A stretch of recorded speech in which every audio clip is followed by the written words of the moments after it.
Cümleten selamun aleyküm. Birazdan akşama ile hazırlık yapıyor. Mezatımız başlayacak. Böyle kaliteli güzel kuşlar isteyen abi kardeşlerim. Öyle şemhiler. Öyle güzel öyle kuşlarımız var. Öyle kısa bir tanıtım yapacağım. Gayet öyle mezatımızın olduğu öyle belli olsun. Öyle çok güzel öyle bir takım öyle miskimiz var. Yakalayan abi kardeşlerim böyle güzel kuşlar sana yakalasınlar. Öyle kaliteye devam. Akşama çok müthiş kuşlarla karşınızda olacağız. Böyle maşallah dumanlıya bak. Böyle muazzam kuşlar hep söküktürler. Öyle çok güzel kuşlarımız var. Akşama eşimizi, dostumuzu öyle mezata bekliyor. Öyle oy beneklerimiz var.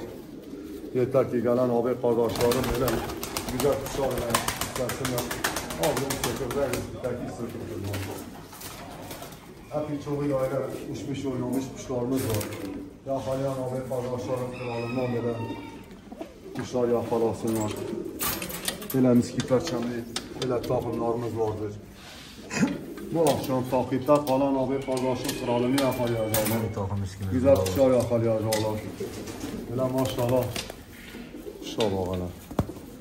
Atmaca avları iyidir abi ya. Öyle tarihi eserler isteyenler böyle yakalayabilirler. Hep böyle seçmece çok kral kuşlarım vardır. Bu akşam takipte kalan abi kardeşlerimiz güzel kuşlar yakalayacaklar.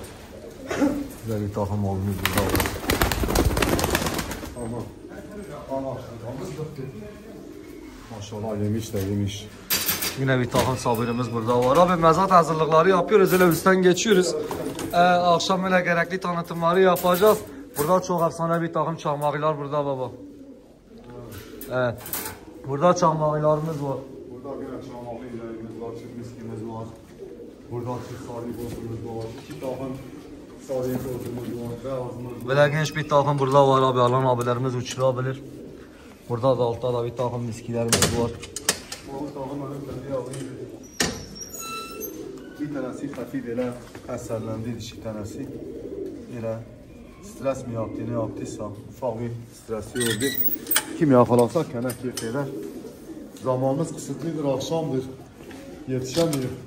Böyle bozlarımız var. Öyle. Güzel bozlarımız var. Yakalayan uçursun, aynıları bende de vardır abi ya. Güzel kuşlarımız vardır. Yeter ki akşam takipte falan kendine bir kuş yakalar. Abi daha da özelde de eşkanede de olan kuşlarımız var. Tüm abi kardeşlerimizi akşam mezata bekliyoruz. Sen git gel isten baba. Baba terminale gidip gelecek abim, ben de öyle üstten de artık size göstereyim kuşları. Çok güzel de bir takım burada püskü rengimiz var. Burada bir takım dumanlımız var abi. Böyle çiftlik kuşlarından güzel bir takım dumanlımız var. Burada güzel bir takım arabamız var. Hani var da var abi. Kalite isteyen abi kardeşlerimizi akşam mezatımıza bekliyoruz. Böyle görmüş olduğunuz gibi tüm kuşlarımızı kafeslere dizdik. Daha devamları da var. Allah'ın izniyle bu akşam tüm kuşlarımızı sahiplendireceğiz. Siz değerli abi kardeşlerimize. Böyle tüm videomuz fazla uzamasın. Allah'a emanet olun. Sağ olun, var olun. Akşama görüşmek dileğiyle. Kendinize iyi bakın. Değerli kıymetli abilerim.